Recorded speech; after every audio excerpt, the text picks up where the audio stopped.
Hi, everybody. Welcome to another episode of Baggage Claim and Journey into Mental Illness. I'm Katrina. I'm Julia, and this is a look at mental health in today's society.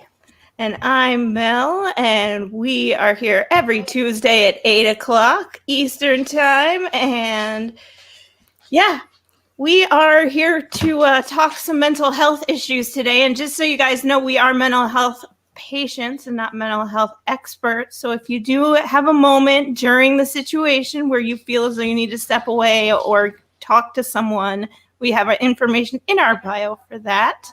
And you guys have logged on to the most irreverent, unscripted baggage claim episode you've ever seen. Yeah, so take that back a little bit because it's not going to be all about mental health. We'll put that disclaimer out there. Are you sure? Well, I mean, this is just Tonight it's a free-for-all. Tonight we decided to do a free-for-all. Usually we research our episodes and plan them. We don't script them, but we plan them out. And tonight we decided, let's just let it all hang out there. A lot's changed in the world in the last week, and we wanted to just have this free-for-all with you. Welcome. Yes. It's crazy times, so we are reacting with our hot takes and crazy stories. Yeah, so should we just start off with, how are you guys doing? Joseph, welcome. Hey, Joseph. Hi, Kia. Hi, Kia. Thanks for tuning in, you guys. It's really great to have you here. Welcome back. Thanks for hanging on the hiatus there on the election. The election hiatus. Speaking of the election, should we just start with that? Yeah, Did something happen? What election? The election is over. Finally. Let's start with that. Maybe win or lose, at least it's over. Maybe we should remind everyone who our guest is. I'm so sorry. Blair is joining us today.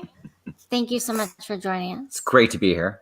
I love it's great to have you, Blair. It's like an Avengers thing, right? Where people join up and come in from the other show. Absolutely. No, I wanted to crossover. I wanted to see you guys. I haven't seen anybody in a little bit and catch up. And we were all off last week as well. We didn't do a show just because we were overwhelmed with everything behind the scenes. So it's good to be back. And despite all the panic messages, we have not stopped doing shows. We literally just stopped for a week. So anyone out there who was sending those messages, please don't worry. We're back. Common Club's coming back. Just a week. I mean, I think it was understandable that Common Club and we here at Baggage Claim needed to kind of it was even crazier than I think we expected. I don't think anyone necessarily expected to have election results on even Wednesday night, but to be sitting around sometime Saturday afternoon, and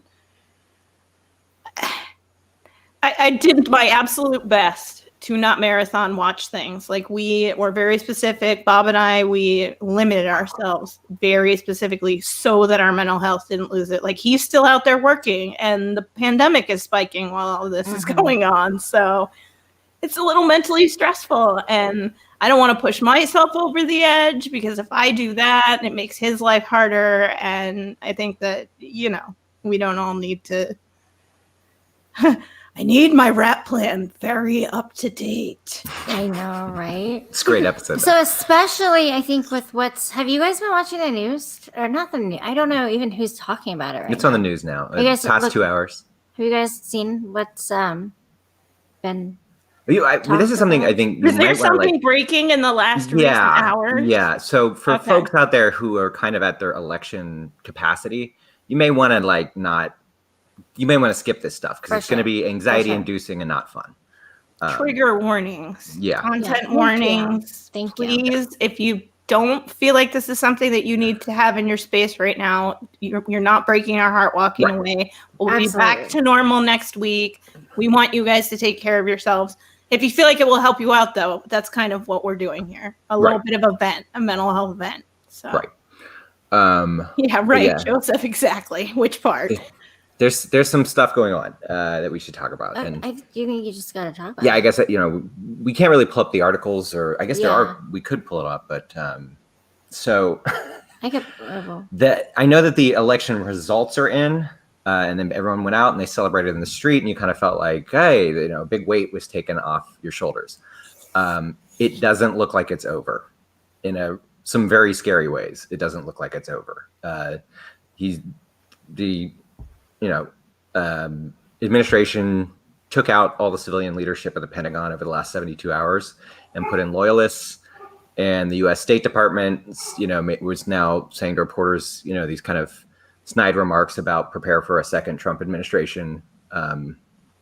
Preparing a coup. It looks like they've it. seized control over all the major agencies. And I don't know why they would be doing that right now. Frankly, there's no good reason for them to be doing that. And when you see that happening, the media seems to be a little slow to catch up. They're sort of like, what an outrageous comment for Mike Pompeo to make. That's so outrageous. I'm shocked. And how disrespectful to our president-elect. I don't think they understand what game is being played. They are playing checkers while this is chess. This is how power really works. It's not about what CNN feels. So, yeah, I'm very concerned right now. I'm very, very concerned right now. Okay, so I had heard most of that. Yeah. It's this feeling like, remember the movie Scream? Anyone see the movie Scream? Mm-hmm. Yes, yeah. of course. Remember the ending? It's like, is he dead? Is he dead? And then there's always that one last, they're going to jump back up. You're in that scene right now, it feels like. I actually had this discussion with some friends because of the fact that the mental health whiplash situation that we're still dealing with here. And I think that we even talked about this on our election special. We were very specific about saying that we knew to sort of buckle in because that it was not going to be a cut and dried election. And we talked about even there could be some outrageous deals. And now we're seeing some of these outrageous deals that some people feared. I think a lot of people are hesitant. And still, the media has always had a hard time wrapping their collective brain around Trump and his behavior because they still don't understand that this is somebody that just wantonly says the quiet part out loud. And that's okay with him. Even the lowest of the low journalists sort of has enough empathy to not understand that this guy has no empathy. And so that being the case, it's very it takes your brain a while to catch up with that. Now, I know that there's power structures behind that. We're not going to get into that too much on our show. But the emotional situation that we're having here for people on the daily, and I think that a lot of people... I know my friends who have mental illness and some people who are going through grief right now for various reasons related to the larger world. They were very hesitant to accept the Saturday and the sort of everybody coming out on Monday being like, yes, everything's fine now. It's President-elect Trump. So many people in my close circles were very paranoid about what's happening on up until even almost to the fact where I think we need to watch our friends. If you have friends also that have mental health in this situation, watch them because they knew this was going to happen and that thought is being vindicated and that is going to cause mental stress. Yeah. Yeah. When we got the results in, I was like, I think we got a lucky weird break here where because the Republicans were able to hold on to most of their congressional power, that it had decoupled their incentives, their goals from Trump's, right? That he had separate goals now, and that by game theory, they wouldn't back his crazier moves. That's what I was hoping. And, it seemed like everything was quiet. It seemed like the world was ready to move on, and there was the celebration in the streets. And then when you see what's gone on in the last couple days, it's like, ooh, crap, this is bad. This is very, very bad. And I don't think that, everyone's burned out. We don't have the energy for that. Yeah, we really don't. It's just like, hell no. Well, this is why we need to help each other out. And I think that this is where it's now more than ever, when we started out here, we were trying to, it was just to form a community. Well, now we need each other. And this is the time when we need to hang on and make sure that, I do see some promising signs. The turnout was excellent. I think that we are underestimating a little bit, and I've seen some promising things where we're underestimating how important the average person's vote is to them. And I think that a lot more people than we realize are a little bit concerned about the idea of their voting structure being undermined. And so hopefully we can hang our hat. And I'm not trying to be overly optimistic here. I understand what the larger picture is. I mean, come on, like you're talking about here's what I think has gotten us every time, appealing to, well, those norms, No. People won't stand for it if you shift the norm over here. And every time they did it, guess what? They stood for it and they accepted it and they went for it. And I think he's very, very good at, like, when you look at the legal court cases, they're for show. People. They're for show. So what does that show? They're exhausting people. They're trying to exhaust us mentally. I feel like that's the reason to stand up to it harder. I feel like it's actually about setting a legitimacy to what's about to happen. Well, they would have to. I want to say too, like, with having a mental illness, and this stuff freaks me out, and I get really hyped up when I hear stuff about like this, but I want to know, and I want to be aware of what's going on. Yeah. To be able to just have a plan if need be, or be able to talk about it with somebody. Like, this stuff is getgetting insane. There is a 10-step, like, what to do if this happens that was published in September. Should I find that? Yeah, you can pull it up. Just put I think 10 things coup. Okay. Nice. 10 things I coup about you.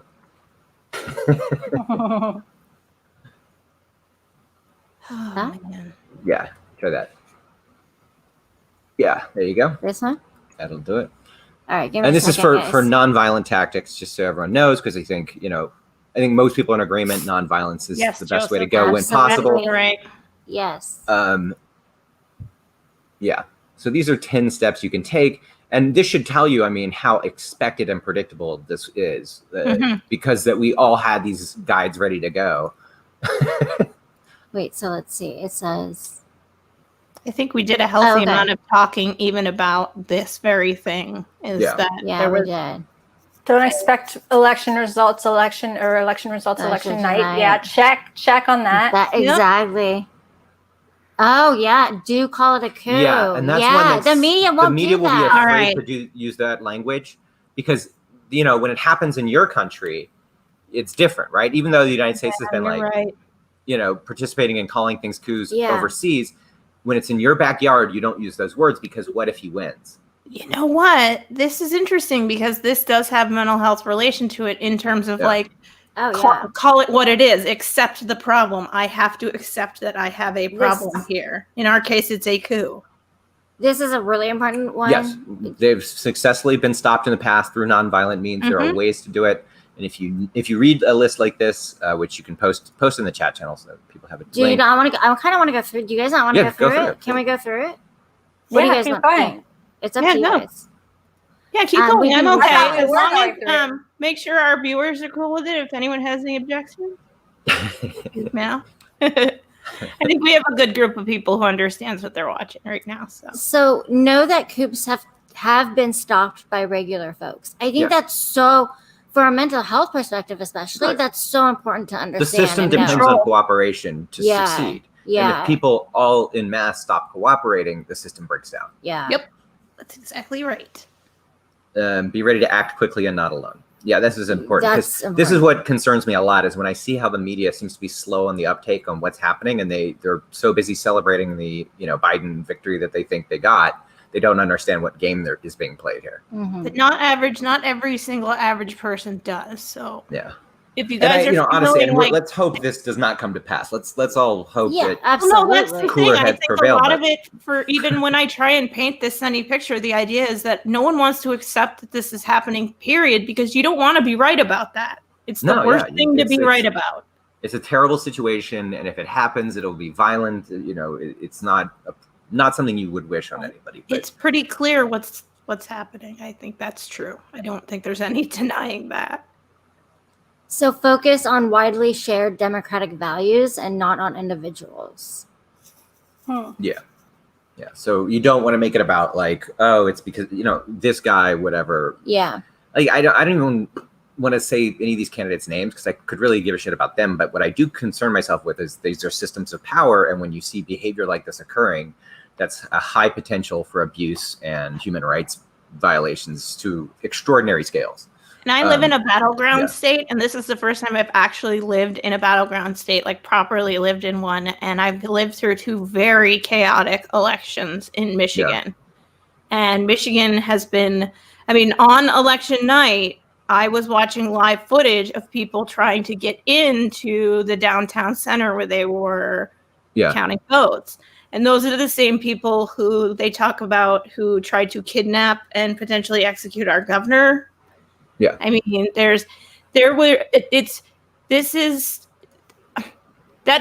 kind of hate doesn't just evaporate, unfortunately. Yeah, it doesn't. And I would love for that to be the case, but there's a lot of things that I think there's plenty of people out there who understand what the president-elect isn't going to do for them.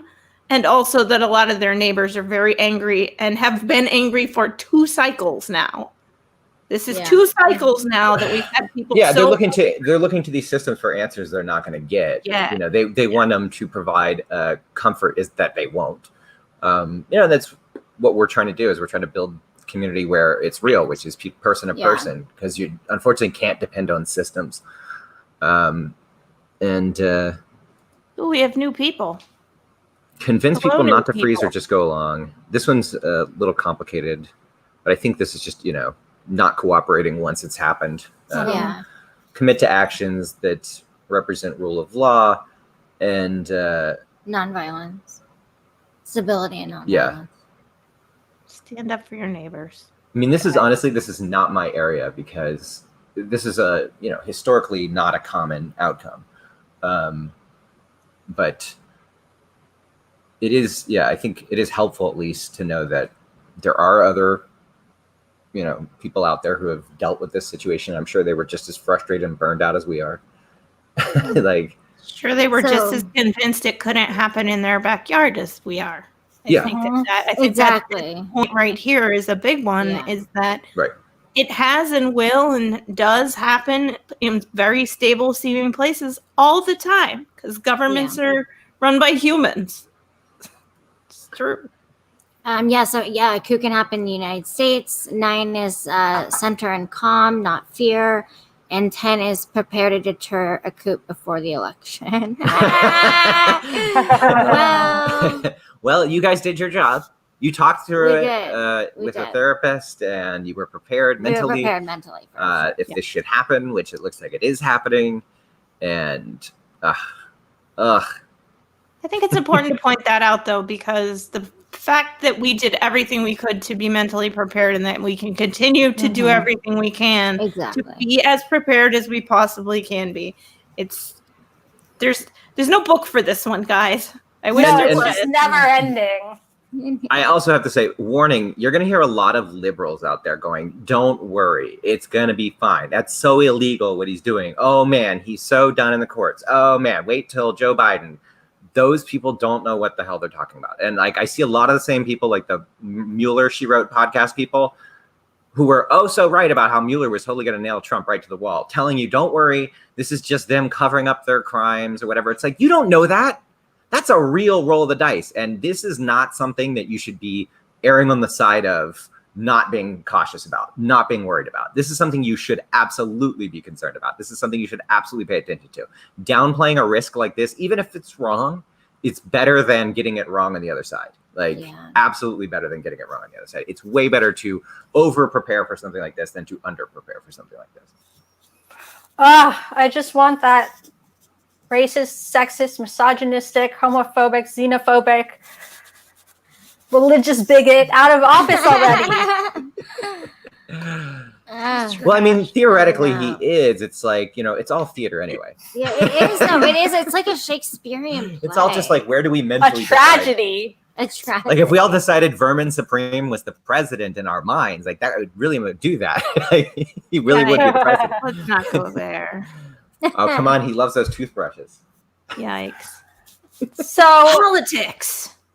I liked that on that list. I liked the one that said center and calm, not fear. I think absolutely. I'm in recovery, and in recovery we always say that faith is the opposite of fear, and that's not like religious faith. It's just faith in something, a belief in something bigger than yourself. And so I think anytime you can let go of things, turn these things over and let go of them, it's always a good thing. So you're not holding on to all this fear. It's really bad for your mental health to be holding on to so much fear. And we can all get stuck in it. I get stuck in fear all the time. But just trying to center and calm instead, I think, is really good advice. Have you ever been in like a scenario where, something like a disaster happened or a medical emergency happened? You know that the people who stayed calm offered the most help. The people who can keep that calm, even though everything might be really terrible, the people who can do that are the most useful people to have in those situations. So even though it might be hard and you may not want to, and you can privately go to your space and freak out in your own space, but like outwardly staying calm is super important in a situation like this. So that won't be me. But Joseph I really like. Go ahead. Joseph said, I get tired of being told to choose the lesser of two evils. And I completely agree. It's exhausting. These elections are exhausting. Like, I don't even want to, I don't even. This one's been going on for literally like 2 terms. It started sometime in 2015 and it's never ended. And because the only thing that the current president could really find his footing on was rallies, campaigns, people hearing his voice. He liked that part. So that's basically all he tried to do for the entire time. And it's like, listen, you don't have to love or hate government. It literally just stopped functioning for the last 4 years, like completely. I mean, they were able to ban the mango jewel pod. Probably janitorial staff. Oh, I missed it. They got the mango jewel pods. They were effective. They did our those amazing mint and mango jewel pods, which were the best. That was that was mission accomplished for Team Trump on that one. But nobody got locked up. No wall was built. Well, people got locked up. Well, I mean, in terms of Hillary Clinton. Remember, he was going to lock her up. She's still roaming the streets, terrorizing America. There was no giant wall was built. No wall. There's 4 years for that. Nothing. Then let's see. We didn't get the audit of the Federal Reserve. Oh, that would have been great. Oh, he was so remember that? We were going to be really tough on those banks. Boy, that didn't happen. The wars. We were going to get out of all the wars. No, we were going to get out of all the wars. Instead, got in the cabinet again. Somehow those sneaky Goldman Sachs guys keep getting in those cabinets. I don't know how. He was so tough on them during the campaign, and then the second the thing started, it's just exhausting. Just keep going, babe. It's just exhausting. It's the dumbest cult ever. Rant. Cult ever. Yeah, right. But you know what actually has been really, really tough this week, though, was reading. There's a support forum on Reddit called QAnon Casualties or Q Casualties. I can't remember what it's called, but it's people literally just talk about family members who are just in the cult and they've lost them. And they're just like, the mom I grew up with is gone. And like in her place is this like ranting crazy person who's very like dangerous to be around. And there's so many people who got sucked down the rabbit hole of these kind of dumb conspiracies. And the election has really lit their brains on fire and not in a good way. Yeah. So that's an interesting read, though, for anyone out there. If you have a family member, and I'm sure there's a lot of people out there like this, if you have a family member who like got deeply entrenched in the cult, where they're talking about the storm and the awakening, and they're using those terms, go to QAnon Casualties on subreddit, and it is a great community to support people. Like, great community. Like, there's a lot of people in there who are dealing with the same experience, and they share, a lot on what they can do to deal with it, how you can cope. What do you do if you have like kids and a grandparents doing it? Something we have actually never mentioned, but I've gotten so much mental health help on Reddit. And that's to take with a grain of salt, right? You're going to get bad and you're going to get like good. But I have gotten some good stuff. So I do recommend people just, typing in like some searches if they are looking up something. Yeah, that's a great idea. The epilepsy community on Reddit is awesome. I've had great conversations with people. I've been able to offer help to people because they do the surgery the surgery that I had done to control my seizures is used a lot more now. Decade past on that now. And so I can actually share some of my experiences with people. And that's really I mean, if you're going to have an experience like that, it's nice to be able to help other people with it on some level. So I completely agree. Well, helping others, I think from a mental health perspective, when we help others, we really help ourselves. That's why I think that doing this once a week and hanging out with you guys here, and you know, we've got this good little group going here and a couple new people tonight. Thanks for joining. It's been great. Thanks, guys. This has been good for my mental health too. Just having having a routine, a little bit of a routine around it. We don't have some overburdening schedule. We kind of joked about this a little in a meeting recently, but it was that all my friends have mental illness, and it was like, right, but there is some benefit to that in a way, because when you're having a day and you're exhausted and you just say to the people in your group, I'm not feeling it. We all go, oh, okay, no problem. We all know what that means. Yeah, they get it. You get a lot of judgment from the wider world when you sort of tap out of a day and say, look, I'm out of spoons. Like, I don't have any more today. And what was so funny, though, about that conversation is it started out that, like, we all had friends and, like, people that we've known forever who we met before we knew they had a mental illness, or before we knew we had a mental illness. Yep. And then growing up, it all turns out like, oh, yeah, we've all got like some issues going on. People are attracted to people of like the same ilk, though. Like attracts like. But I have not really known that many people who don't have mental illness. I feel like a majority of the population has some form of everyone has mental health issues. I mean, we all have mental health, so we're going to have issues with it. Yeah. All have it. I'm reading. Put up Joseph's comment. Where? That's really good. Everyone being so sincere and genuine is what hooked me to this channel. Oh, I love that. Yeah. Cheers to that. I mean, that's what we hope to do. And these are crazy times, but like we can get through it together. And like, I just want to say, I want to plug us a little bit. Like, our show set for the rest of the season is dynamite, and it's going to be a lot of fun. It is. I saw and a lot of intense conversations. So like, please keep. But some fun ones too. Get hype. Forget Mandalorian. Forget WandaVision. Yeah, what is that? This is going to be where the hot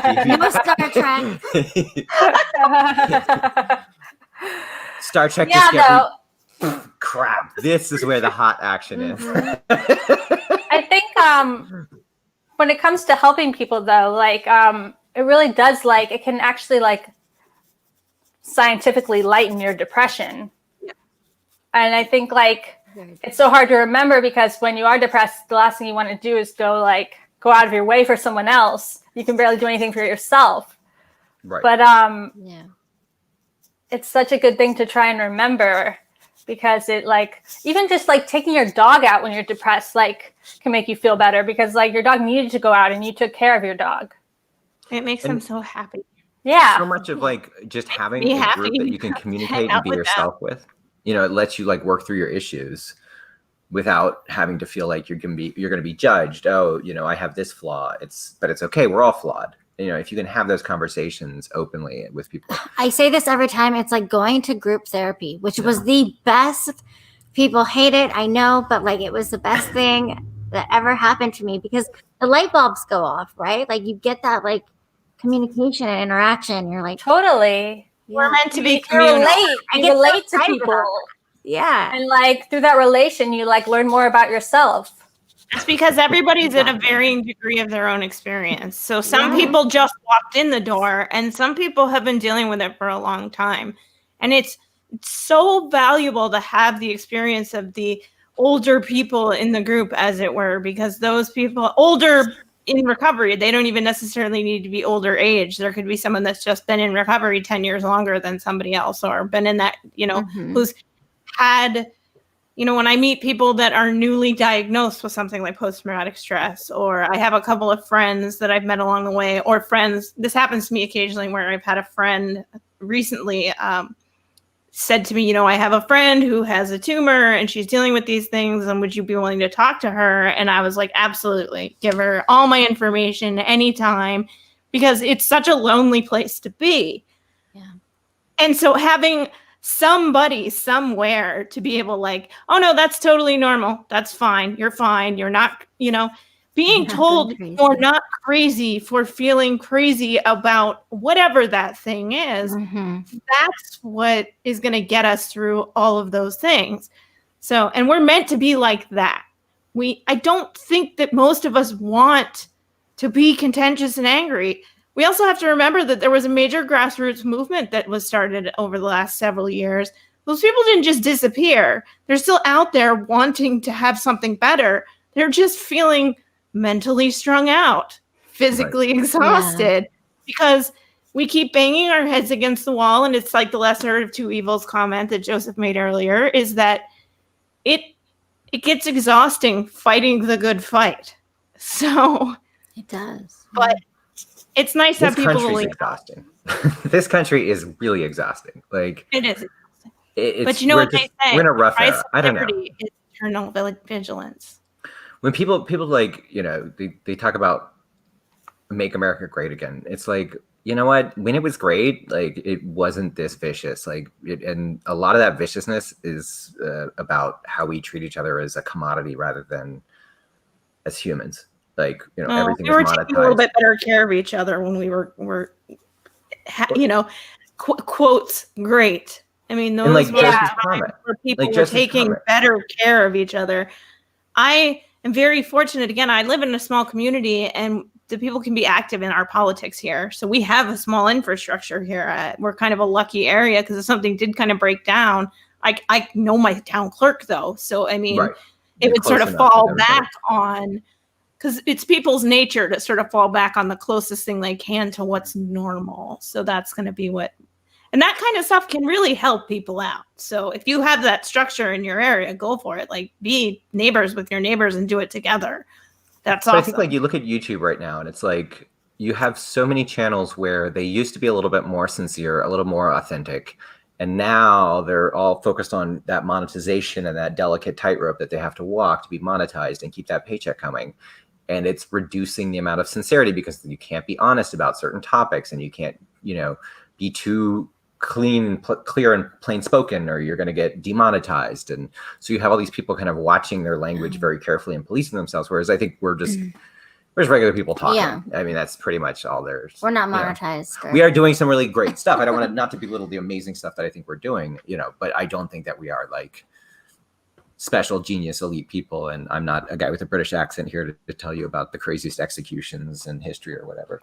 No, but you know what's so funny? So we started Common Club really to bring together a community and to start something different and make change happen, right? And the first thing when we were talking about ideas and shows was really like mental health. Like, that was like one of the first topics I remember coming up and wanting to talk about. And I think that's important. Like, people just do what you can to keep that going and keep your mental health going. One of the first 2 shows with a name, all right? So this was like a number 1 top of our list of things that would help everybody was Exactly. It's something that's like simmering it's everywhere. Just below the surface, but it's not always talked about. People are getting better about talking about it. Agreed. But there's still a stigma, and every little bit helps. And I think, you know, we've certainly found that. I've found that doing this. Absolutely. It's like group therapy. It's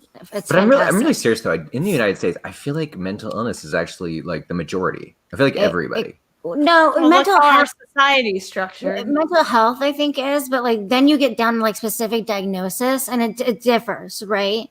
Yeah, I think it's like 25% or something. Totally different. But like, think about how many people right now talk about things like doom scrolling and feeling seasonal depression and feeling, you know, all those things. You see people talking about this on social media, and it's so many people. Then you look at like the high rate of depressions and anxieties and suicidal tendencies and all of those sort of behaviors that's happening in the entire society, the whole thing. That can't be, you know. I think it's 70%. We knew, I had the number. I think when we did one show, it was like 70% of Americans suffer from. And if like somebody wasn't feeling depressed or anxious right now, I'd be like, "What is going on with you? Like, are you not paying attention?" Right? Yeah, you're just not paying attention. Depression is just a normal cycle that humans experience, especially adult humans. I think that it's like 80% of adults will experience depression, and it's I mean, it's basically, it could be once a month. I mean, you're talking about having an emotional Or menstrual once in cycle. your lifetime. Yeah. There's no blueprint really for how many times you'll be affected by depression. Right, exactly. That's just part of it's like having a cold. I mean, it's something that we cycle through, and we're going to get one sooner or later. Every couple of, maybe couple times a year, even. I mean, I also think we're going through a historical era that is that's uniquely certainly true. hard. Nothing like throwing 20 issues at people at the same time. Yeah, and certainly like there were problems, of course, in the silent generation and the boomer generation, but like it really hasn't been like this kind of unraveled, long, painful 20-year slump like we've gone through over these past 2 decades. Like this has been a rough slog, and experiencing that is, for anybody who wasn't already going into it, like I think super well off, able to have a lot of comfort and wealth and all those things, that this has been a really rough 20-year period. And I don't know that it's getting better right now. So it's like that feeling of it, just like, is it always going to be like this? We had a record number of young voters come into the voting situation this time through. And I think it's very interesting because I was thinking back to when I was an 18-year-old voter voting for my first presidential election. And yes, it was a long time ago. But my first presidential election was Bush v. Gore. And so I've been kind of having elections stolen from me in some way or another, in some moral form or another, in a way. But we don't really vote. Like, we don't vote. Well, what I found, but when I was 18 and idealistic, when I'm 18 and idealistic and I think that my vote matters and all of those things, and I feel proud to go out there and do that. Like, we need to remember, there's a lot of 18-year-old kids out there, and I don't think 18-year-old kids have any illusions about what's going on. But there are some 18-year-old kids who are having the same experience we had when we were 18, and if we were someone like me who was proud to go out and vote at 18, I was so excited. Got to vote in my first presidential election, and I got my bubble burst pretty hard. And then I came back around for some other presidents in the future from that, and I was like, this is the guy. So for me, I have an expectation now after 2 decades of being in the political process. For me, I know what this means, but I know a lot of new people. This is the first time they're experiencing what we're talking about. So for them, it might seem like Joe Biden might be the answer, or it might, because this is the first time through for them and they don't understand the political process as well as. Now, again, I don't think kids are naive today because you guys have had a iPad or iPod or the internet firmly planted in your hands since the beginning of your lives. I did not have the internet when I started life, so the internet came to me later. You didn't have a modem? I did have a modem. That's where her belly button was. Yeah, it was. Yeah. No. I'm proud class of 97 here. So. Oh no! See, I had a modem on a Commodore 64. No, we were just talking about the modem on the Commodore 64 because it was one of the first and only machines that had one. Yes, it was amazing. Let's get into retro video games. These two love that stuff, players. This is our favorite topic. If we start talking about wrestling, they'll be way over. Okay, wait. We have a really good comment from Joseph. Can you read that? Maybe he was talking about people talking about depression or being open about their mental illness. He said maybe where you guys live, but in the Midwest, it's much less talked about. Not saying it's not there, but it's unspoken. Yes, I'm in the Midwest, Joseph. I know full well the challenges that are faced by Midwesterners. It's because of the working class culture here. It's all working class people here. It's all factory workers and auto workers and people who built the city. Their grandparents built this city and they still live here in the Metro Detroit area. And so they still have that hardened, stiff upper lip. Don't you dare talk about that. That's not something that we talk about. That hasn't gone away. I mean, the coast I've lived on a lot of different parts of this country. The coasts do have an advantage of having a slight influx from outside where the culture from those sorts of things hits there first and then moves through the country at different rates. And so what's going on in San Francisco today, right now, will not hit some parts of the Midwest for who knows? Could be 10 years, could be 20. I mean, we just don't know how the culture is going to move, especially during an economic slowdown and a supply chain slowdown. And so people forget how big our country is and how many different cultural groups there are. Yeah. And how the rural regions are slow to accept things like sushi and gay people.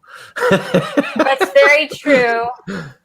I guess what I meant more than I wasn't really thinking about geographic regions when I said that. More I was thinking about like social media and how things are like spoken about on social media now, as far as mental illness and people opening up about what they're going through and really like reaching an audience of people like either just interested in learning about that or going through the same things, and how helpful that is as far as like something good that social media does. But like, that's true. I'll give you an example. Is like here in my town, all the websites are Facebook pages. No one has a URL that's theircompany.com. They have a Facebook page. That's where we are. That's what that's the level of technological advancement that my local community sort of has to bring to bear. It's like my website is facebook.com/my business name. That's what their website is. Yeah. Now, I've lived in plenty of cities. If I was in Seattle back in the day, I would have laughed at that just out loud, like a liberal elite. But it's true though. That's where we're all at different stages, and that's also just because of access to technology, not just, because I don't want technology, but also like rural communities don't have the same access to technology that city communities have. It's just the truth. Which is more annoying, Facebook or Twitter? Facebook. I don't understand Twitter, so. Twitter's at least really funny. Twitter makes me laugh. Facebook doesn't make me laugh. I have a lot of really good friends on it. This sounds ridiculous to say, but I have a lot of really good friends that I've made on Twitter, and it came from learning how to use Twitter though. Yeah, and that's the trick with me. It was like Blair is actually the person who got to get to know Reddit. And it takes you a while with every social media community, right? It takes you a while. Yeah, it's a long time now, though. It's been like years. Many years. So, but it takes a while to get to know every social media platform. Like the way you talk on Facebook is different than the way you talk on Twitter and the things that you share there, because some of it's going to get a lot of play and some of it's not going to make any sense at all. You couldn't speak Twitter on Facebook. You couldn't. No, it wouldn't make sense. Right. What were you I wanted to add something to the earlier conversation, and it might relate to this one. Be the change that like you want to be. If you're comfortable with like talking about your mental illness, talk about it. Like talk about it with anybody that will like listen, and not like to define you, but like don't let it stigmatize you either. That's what I found. There's somewhere to talk about it. The one that's what Julia is to lend right straight back to what Julia is talking about. That goes all the way back to it. Is yes, one of the good things social media has done. There's lots of evidence, scientific evidence out there where people have done studies. People, especially with disabilities, that's our community. That's a community of people that I can reach out to. I can't drive. I can't take myself to the doctor. There's all kinds of things I can't do. But I can talk to people online, and I can start a community online, and I might find someone in my area because of social media that can take me to those places. And so from that perspective, all my best friends live online. That's the joke. My Kyla. 3 close Kyla. friends. Hey, Kyla Kyla. says, And Twitter Joseph, is way thank more you. We're annoying. grateful for you too. But then news memes on Facebook are like a week or two old. Yeah, that's true. And also, let's see, what does she say about the next This one? Kayla, Reddit That's memes so true go now. to Facebook to die. And then what did Joseph say there? Nice quoting quoting Gandhi. Be the change you wish to see. Yes. I love and try to live that. Yeah. Yeah. Yeah, it's hard. It's very hard. I mean, the social like you're media swimming thing. upstream a lot. That's This why. social media thing is turning into like there's a lot of people who I just feel like we're not ready for a Facebook world, and they are on there. And this is where this QAnon stuff like catches fire, because you have these people who never had to do a class assignment where they were told by a teacher, like, no, I'm sorry, you can't just post a link as a source. You're going to actually have to go and find a real source. You can't just like post some random guy's blog. No, I feel like they grew up in a whole generation where they didn't learn that. So they're like, oh, this guy's stupid trash blog. You still learn that. Katrina, I need to hear. No, I need to hear her weigh in on this. I need to hear. Yeah, her weigh in. Yeah, I would, because I was taught that. Like, I couldn't use Wikipedia. I couldn't use certain like sources. Older generations never were taught that. Oh, you're talking about the older. They didn't know about the online sources, like that. Joe's Flat Earth blog is not the same as NASA.gov. Got it. They didn't learn that. Like they're like, nah. I mean, They're like, oh, what you're saying is that people just think that if you put it on the internet, it makes it true. If they can build a reality, an artificial reality out of enough patchwork of blogs and basically bullshit science and just complete crap that is spread, if they can find a network of people agreeing to it, that becomes the reality. So if they've invented mental illness that has like a almost like an alternate reality campaign that goes with it, and it becomes viral like QAnon or Flat Earth. Yeah, that flat. And I feel like there was a whole generation of people not ready for that. I think if you're young enough, like, yeah, this is Flat Earth is stupid. But older people are like really into it. No, they have members all around the globe. It's crazy. Yeah. But it's definitely a great documentary. Definitely an older Everybody group. should watch it's an older group. Like, what's the documentary? There's like relationship issues, and it's good. I'm sure. Flattening the Curve was it? Yeah, Flatten the Curve. Flatten the Curve. Yeah. Anyway, but yeah, it's sad. It's sad. And there's a surprising a lot of sexual tension in the Flat Earth community, which I wasn't expecting at all. I was like, that's deeply unsettling. But yeah, there was a lot of people who just weren't ready for that world, and that world got thrown on their communities in every small town in America. And, in India, you see this where people were being burned to death by rumors that were being spread on Facebook in small towns in India. And it's not just there. That's so deeply unsettling. Yeah. That really is. Yeah. No, so the fake news problem is not just an American problem. It's a global problem. That's because the world is because who owns the news? Yeah, you know whose problem it isn't? Mark Zuckerberg. He's like, I got my money. I don't care. He's like, I got There's a lot of change happening in the world on every level. And that causes people to have no one likes change. Like, let's be real. Like, what generation, what group of people have ever liked change? Like, change is uncomfortable. I don't like change. Okay, like this time change pissed me off. It literally made me angry. I'm like, I hate turning the clock back. It makes me mad. Like it makes me mad for like 3 days because I just get because there's a movement. There's literally a bill in Congress to end fucking.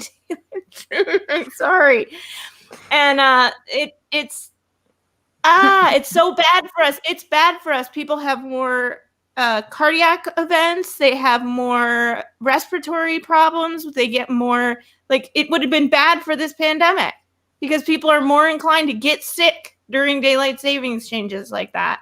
And all the medical community is out there like, no, stop. And even the EU. Who's the lobbyist who supports daylight savings? I don't know. Because everyone hates it. Everyone hates it. It obviously would be hugely popular. It's like the penny. There's two things in our society that need to go. It's daylight savings and the penny. I'm sorry. I want to know who's behind big daylight. Who's taking my hour? Who's profiting from my hour? Sucking an hour. Wait, it's that dude from the cave in Princess Bride. He's sucking an hour from our life twice a year. Twice. This will cause your body lots of problems, and I gain. Capitalism. Jeez, what the heck? What if we all just collectively decided to ignore daylight savings? That'd be awesome. And we all be like, you may say it's 6, but we know the truth. Blair, you're not talking about like the hour is a lie. Like that would be like the movement, and we can get all these flat Earth people.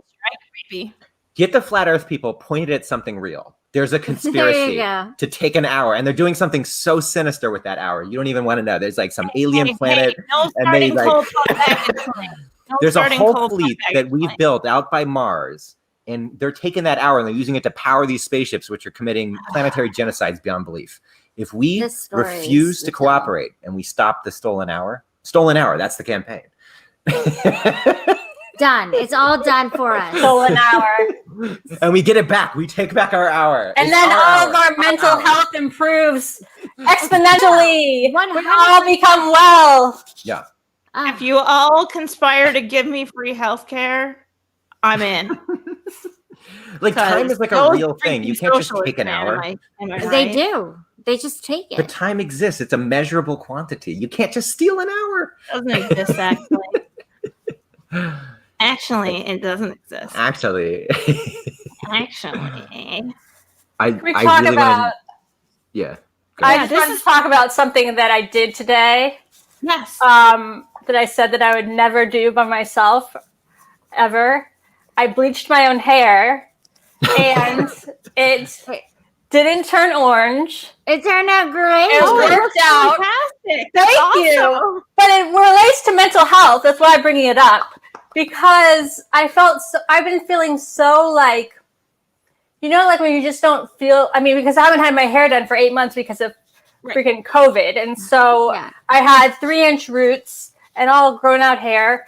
And I just like felt so like poorly about myself that it was like contributing. I won't say it was putting me in a major depression, but like my moods were very low and that was part of it. Yeah.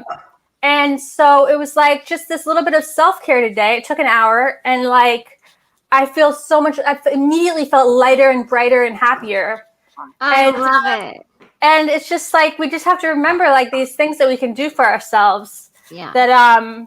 That can seem scary to try at first, but if we just give it a shot and give it a try, then what's the worst? Like, what's the worst that would happen? My hair did turn orange. Oh well, like I would still feel like just as bad You're about still kind of myself. stuck at home, so who cares? Yeah, exactly. It wouldn't matter. It wouldn't even matter. Katrina Maybe wants you me to look cut good in her orange. hair. You don't know. Katrina- Yeah, exactly. Exactly. Katrina said I would be like Mia Jovovich in Fifth Element, and like she was hot. Yeah. So hello, hottie. Actually, that would look cool, doesn't it? It almost makes me want to see you in orange now. I want to get one of those chat filters or whatever. I'll get some Manic Panic and make Do you my think I should hair use- orange. Or should what rip they back in Katrina's my hair. day, they used the Kool-Aids. Oh yeah, the Kool-Aids. I do. Those technical Kool-Aids. Kool-Aids. Yeah, the Kool-Aids. Yeah, it's great. Honestly, it's great to do crazy stuff with your hair because there are no consequences to it. The worst that people can say is, Yeah. Saying from the guy who is so concerned about his hair. I like, disagree what with kind that. I'm very close to. I had to stop dyeing my hair because it was deep frying. My I have very sensitive hair follicles and stuff, and but I mean, in fairness, it grew back a But little. there's minor consequences. Yeah, I mean, you can stop before the. It's not like a tattoo or something. Your hair is having a That's bad what- reaction. Obviously, stop. But I do think I have had really regrettable hair choices in my life, like really ridiculous colors and. During that whole, He had like the JTT, like the. I went through a The phase. bleached tips. Yeah. I had it. It was Oh, embarrassing. awesome. That's amazing. It is amazing. Thankfully, the women of the late 90s did not judge me as harshly as they could have. And some of them were appreciative. But in retrospect, what a terrible, terrible hairstyle choice. And, so what? So I had a bad haircut, Exactly. Everybody did. It's okay. Be adventurous. Try something new. Get out there. I intentionally cut my hair badly so that when it's negated, so it just sucks. And then It's negated by your beautiful face. no, it's negated by if you cut it badly, and people are always like, "Oh, your hair looks great." I'm like, "Yes, perfect." My evil plan worked. It just blows the cover off the entire fashion industry right there. Shitty haircut. I wonder if the fashion industry has been permanently changed by this whole thing. I think everything's people been have gone permanently into changed. shopping way more. No, but the thing about what is fashion? 'Cause, Exactly. But at its core, it's about things that you Sweatsuits. show to other people.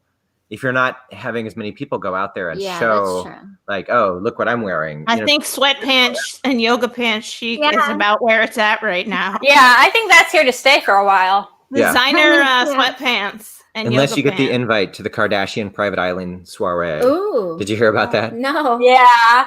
During No. COVID, they threw this party on a private island. Yeah. Private Island. Why not? The only thing I know about private islands is that the Ah. UFC has a whole fight island thing going on. That's where my nerdery lands. So.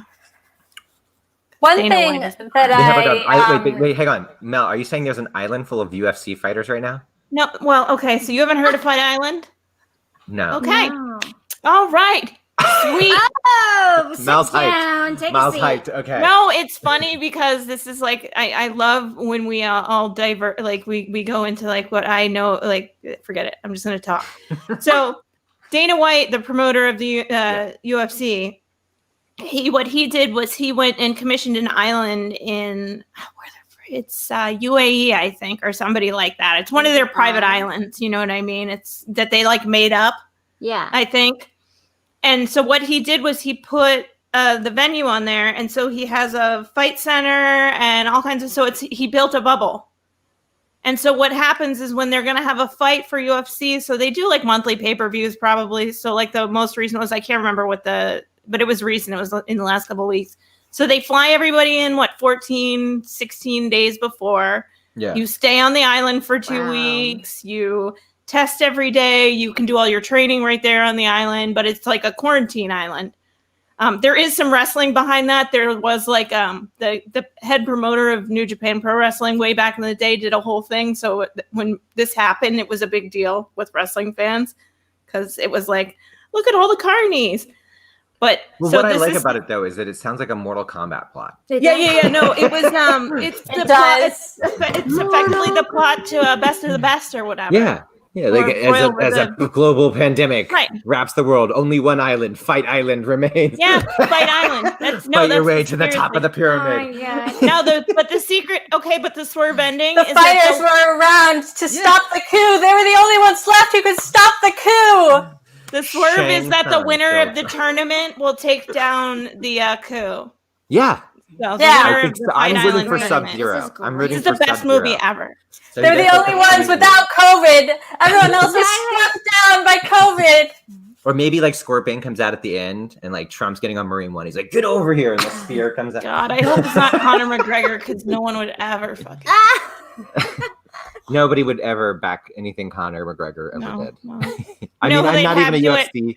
You know who would showcase that is like John Jones or something, just because the world is how it is. We have our champion, folks. Well, I feel better. I'm glad we had this. I know, I am too. Julie, did you want to end us with something? Something a little more highbrow than Fight Island. Well, you were going to say something. I didn't know. Fight Island. It was so unrelated. It was okay. Really unrelated. Yeah, we don't have to. I don't have to say anything. Are you sure? Yeah, we have time. How you doing otherwise, Julia? Are you good? I'm good. I was just going to talk about the one other thing that I noticed when I was doing my hair today is I noticed a few wrinkles, and I was just thinking about aging and mental health and how that can come up. I think especially for women. I don't know if it comes up for men. I think that this should be a show. It comes up Aging for and men. mental health. I'm married to a man. Aging is, of course, I think a huge factor for so many reasons. That I don't know about Blair, but yes, Bob is definitely having aging issues. Yeah, because I think aging in general as a concept is something where you have to grapple with mortality, which is you have to grapple with the fact that you're a finite human being with a biological limit. Then that limit will eventually run out, and how comfortable you can make yourself with that is different for everybody. Some people try everything they can to look as young as possible forever, and that's what they need to do. That's what they need to do. But for me, it's kind of it's a little bit of a weird situation.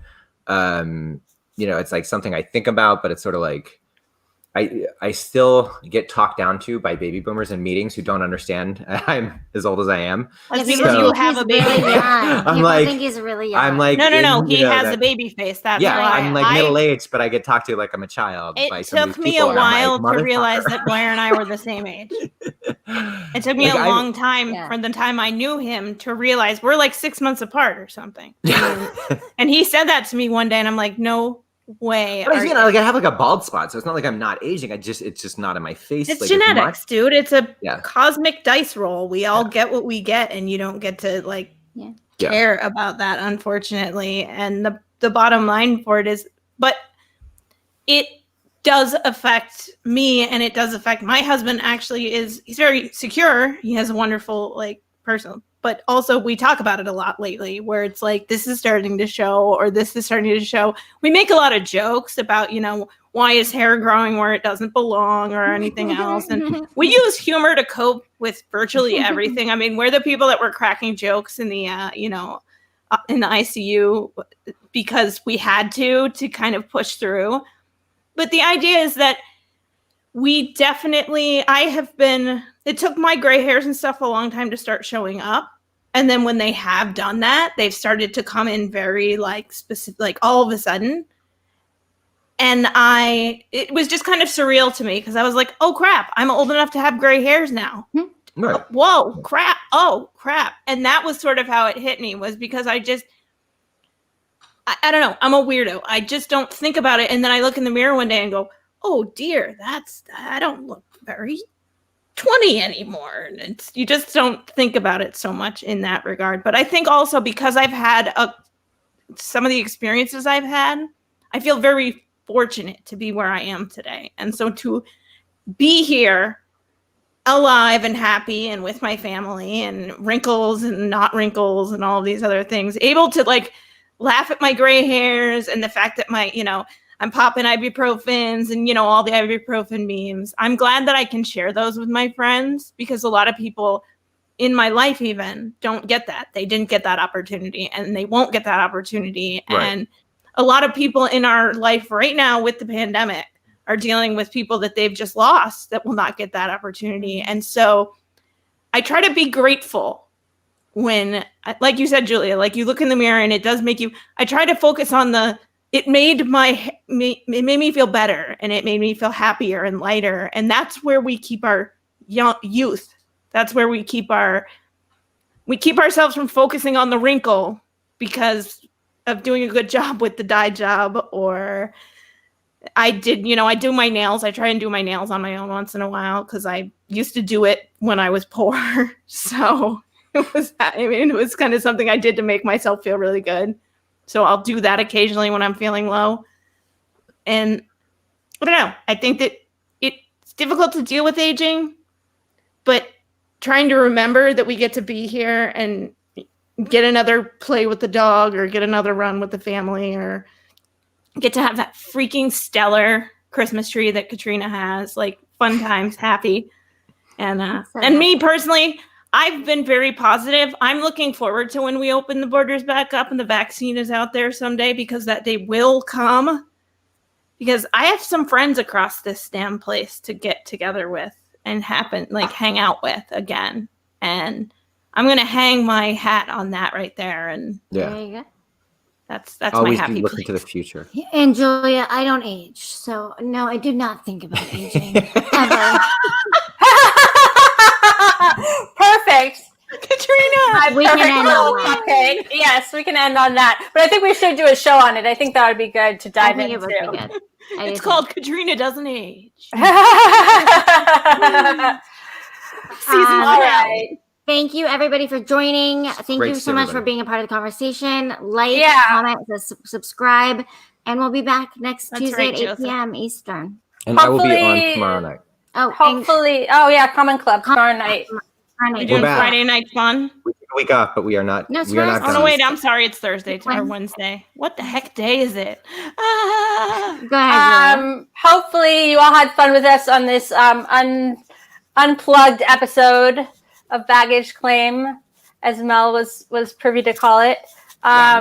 Yes, we were unplugged tonight with you, and hopefully it was a good time was had by all. Yeah. Thank you. Bye.